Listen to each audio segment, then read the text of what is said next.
This is FilmBookCast. FilmBookCast.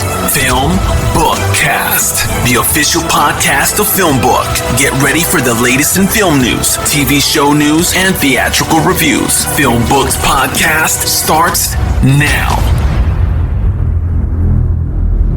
Hello everyone, welcome to FilmBookCast, the official podcast of FilmBook. My name is Chris Banks. If you're tuning in for the first time, what I do on FilmBookCast, I discuss the latest film and TV show news. I also review an in-theater film sometimes. You can find more about FilmBookCast on film-book.com by using the search term FilmBookCast. You can also email us at podcast@film-book.com with FilmBookCast in the subject line. Let's jump right into it this week. This week in movie news, can Tom Cruise do any more than he physically is doing right now? He'll hopefully become the first civilian to do a spacewalk outside of the International Space Station when he blasts off to space to shoot a new action movie with director Doug Liman and Donna Langley. The president of Universal Pictures teased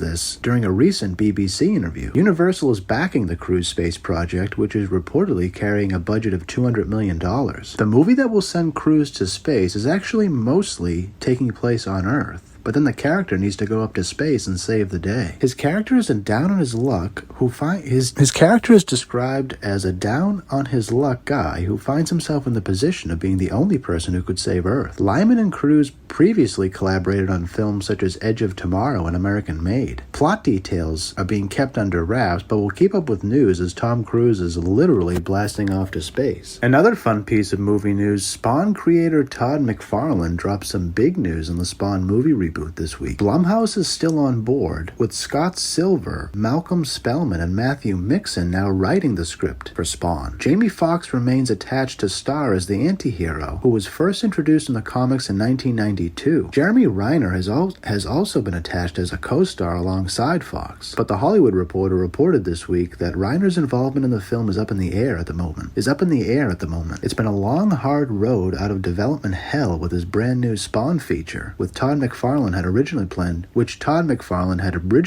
to direct. Stay tuned for new Spawn movie news as we learn it. Sequel, teaming up with the Safdie brothers. There's no word yet on plot details or what the movie's about, but Sandler said, quote, "Boy, I just remember the whole process was fun. Getting to know those guys, getting to be one of those guys, it kind of felt like the old days, like early Saturday Night Live. Hanging out with a group, going places together, believing in a project together." He said of the Safdie brothers, "I just felt like I had great teammates there." So it's exciting that Sandler is teaming up with the Safdie brothers again, but we'll keep up with news about plot details or anything regarding the film. Let's switch up gears and check out some TV news from this week. 1923, the Yellowstone Prequel series has cast its major villain role. Timothy Dalton is set to play the major role in the upcoming prequel, which stars Harrison Ford and Helen Mirren. The series is currently shooting in Montana, and he'll be playing an original villainous character named Donald Whitfield. The character bio describes him as an intimidating and nefarious, wealthy sociopath who's being used to get exactly what he wants and will stop at nothing to make sure that he does. The characters of 1923 have their work cut out for them. They're already faced with weathering the historical threats to the area at the time, which included a huge drought, a deadly pandemic, and the economic woes of the Great Depression, as well as the political and economic ramifications of Prohibition. The trailer for Young Sheldon Season 6, Episode 4, titled Blonde Ambition and the Concept of Zero, shows Mandy and Missy spending much more time together. They must be bonding. Introduced as Georgie's love interest in Season 5, Mandy quickly became an integral part of the Big Bang Theory prequel, and she'll continue to have a major role in the show's narrative moving forward. Despite the fact that the pair remain broken up, Mandy and Georgie appear to be on their way to reconciliation after Mandy was forced to move in with them due to some financial issues. In the new trailer, Mandy's spending more time with Missy, but it doesn't reveal much about what's next for the Coopers. Check out the trailer for Episode 4 of Season 6 of Young Sheldon. It'll air next Thursday on CBS. Let's check out some international news from this week. Oscar winner Jeremy Irons, Emmy raver Josh Hutcherson, and Jason Statham have joined the action thriller The Beekeeper, which is currently filming in the UK. It's written by David Ayer of Suicide Squad and directed by Kurt Weimer. David Ayer is directing a script written by Kurt Weimer. It charts the story of how one man's brutal campaign for vengeance takes on national stakes after he's revealed to be a former operative of a powerful and clandestine operation known as the Beekeepers. Miramax and MGM acquired the film. Dermot Mulroney are set to star in a psychological thriller titled Blackwater Lane, based on the British author P.A. Paris's best-selling novel The Breakdown. Filming is underway in Suffolk, UK. It's the first film produced of one of Paris's books, billed as a psychological thriller with supernatural elements. The movie will follow the story of a woman played by Kelly, who drives by a stranded motorist later revealed to have been murdered. After a series of terrifying events, the woman becomes convinced she's the killer's next victim, while her husband, played by Mulroney, and her best friend, played by Grace, worry about her sanity. Jeff Celentano will direct the film.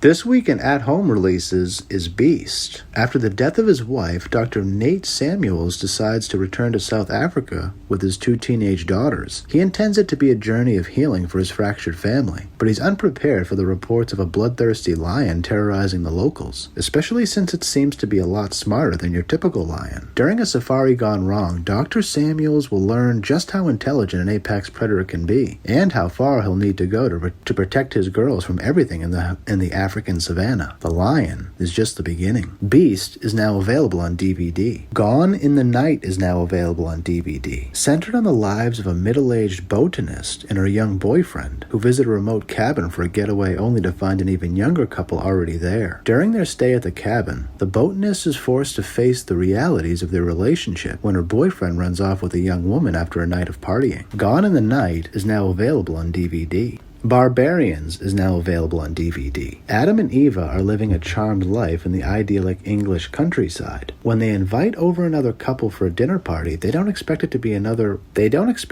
anything other than a quiet evening among friends. But when the squabbling starts, certain secrets and lies threaten to undo all of the careful civility that they've been building. Things only get worse when the doorbell rings and masked men invade. However, their threats of violence might be less important than the reveal of the true natures of those sitting at the dinner table. Barbarians is now available on DVD. That's it for at-home releases from this week. This week in movie trailers is really a touching, cool trailer of a romance movie titled Dylan and Zoe. It's coming in theaters November 11th, and it just reminds me of all the good movies that we see in the cinema. It sounds a little boring, but if you see the trailer, you know that a powerful story of friendship and connection and love is going to be Dylan and Zoe. And that's really what the cinema exists for us to go out and be a part of, is to, really go on these rides of life, fill ourselves with emotions that we don't have in our normal day-to-day life. That's what a movie like Dylan and Zoe really give me hope for, is that these movies can really still be exhibited in the cinema, and I just hope people go and see it. Check out the trailer for Dylan and Zoe. It will debut in theaters November 11th. It's a story as old as the world, in which creation rebels against its creator. But it's Cyberpunk era, so instead of a traditional killer doll, a high-tech doll is an android with rudiments of intelligence. A high-tech toy company creates a new generation of Megan doll. A unique toy immediately becomes an integral part of the life of a girl who recently became an orphan. Designed to protect its owner, the doll quickly evolves from an innocent doll to an out-of-control killing machine. Directed by Gerard Johnstone, Megan will debut early next year. Check out the trailer for Megan. It'll be in theaters January 12th. The last movie trailer we'll check out this week will drop on Christmas Day from Netflix. Matilda the Musical. She's a precious, brilliant 5-year-old girl who is neglected by her awful, abusive parents until, after a few pranks, they send her to a boarding school run by the even more awful Miss Trunchbull. There, she befriends a nice teacher, Miss Honey, played by Lashana Lynch, and discovers that she has telekinesis, which she uses to protect herself and other students from Trunchbull's cruelty. Check out the trailer for Matilda. It'll debut on Netflix Christmas Day. That's it for movie trailers from this week. Now let's check out some TV trailers from this week. The first TV trailer from The English, starring Emily Blunt from Prime Video, dropped this week. Set in 1890, the series focuses on an aristocratic Englishwoman, Lady Cornelia Locke, who journeys to the American West seeking revenge from the man she blames for the death of her son. While on her journey, she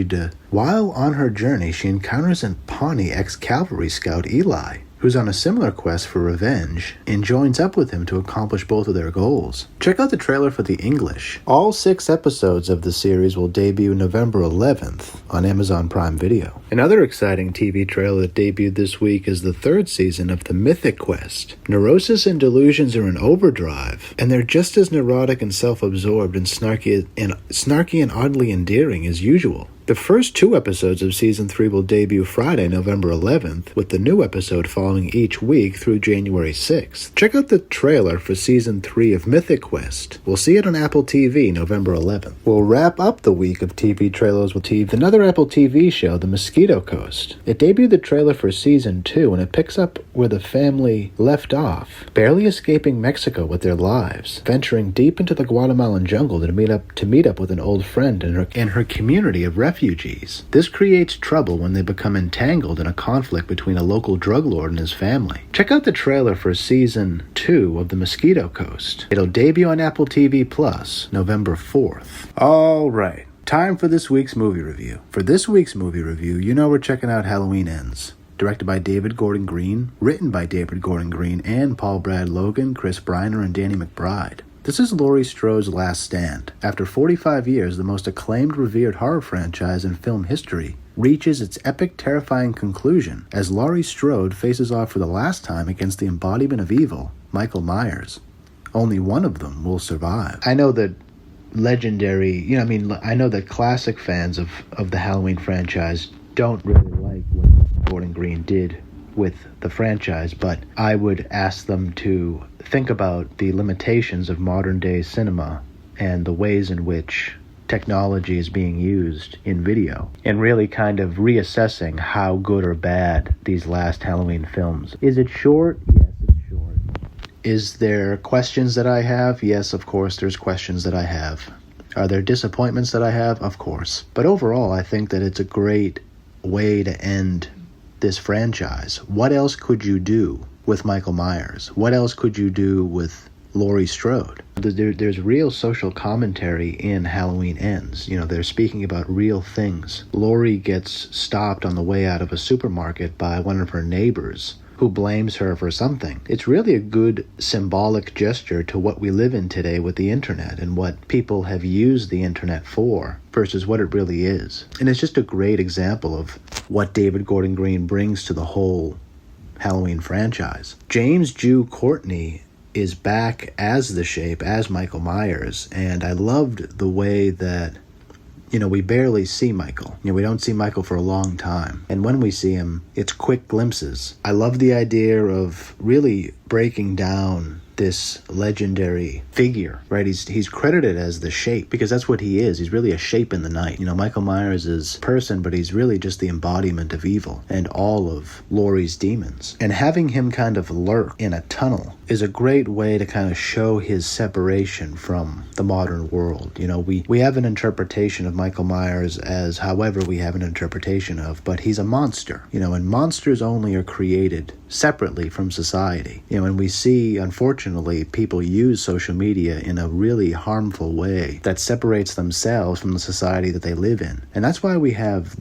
the array of monsters that we have in our society, as young as children now, unfortunately. And Halloween Ends speaks to the dejected nature of society and what we choose to do with certain information because of how we feel. The neighborhood of where Laurie lives is vastly different than it was 45 years ago, and not in a good way. And again, it's just a great piece of social commentary from David Gordon Green, that he really uses the Halloween franchise to tell a modern story. The build-up to the encounter, the last dance, we'll call it, was definitely weird. I definitely have criticisms of the way that the film burns. It's a little too quick. There's not enough build-up. There's not enough suspense. But the encounter was satisfying, and I like how they finally took off his mask. And it's overall, I think the audience Rotten Tomatoes score is about as accurate as the film is. It's about a 6 out of 10. I think they wrapped up the story in a pretty good way. Could there have been bigger scares, bigger plot points?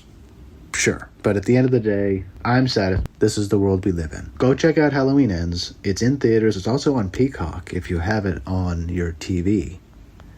It's not that long. It's about an hour, 50 minutes. But it feels much shorter than that. Great writing.